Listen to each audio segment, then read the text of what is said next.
It's the Evening Bulletin. I'm Perry Michael Simon.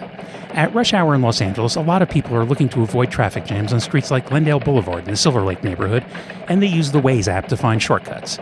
Lately, one of the shortcuts is sending people from Silver Lake Boulevard to a side street called Earl Street, which takes you to Glendale Boulevard and may shave a minute or two off your trip. And yes, this is another one of those stories about a residential neighborhood beset by hundreds of Waze-using vehicles and making life noisy and miserable. In this case, it's also that Earl Street is an old, narrow road, and when people are parked on the curbs, which is typical, there's barely room for one small car to get by, let alone buses and trucks, which are now among those queued up and occasionally clipping the parked cars and removing side view mirrors and a little paint.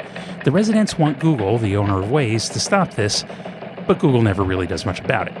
I have another view of it, which came to mind again when I was trying to make my way from Santa Monica back home during Trump's visit last Friday.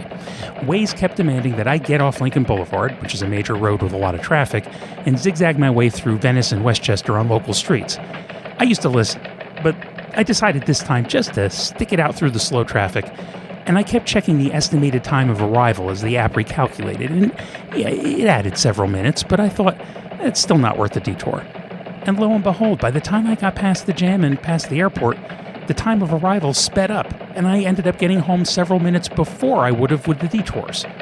Maybe the way to get people to stop using side streets is to point out that if you're patient and just stick with the main road, you might even save time.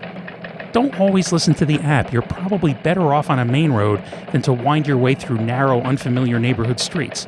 Besides, unless you're driving an ambulance, you can take your time. Whatever's waiting for you wherever you're going will be there even if you're a few minutes late. I'll be on time with a new episode tomorrow. Until then, that's enough.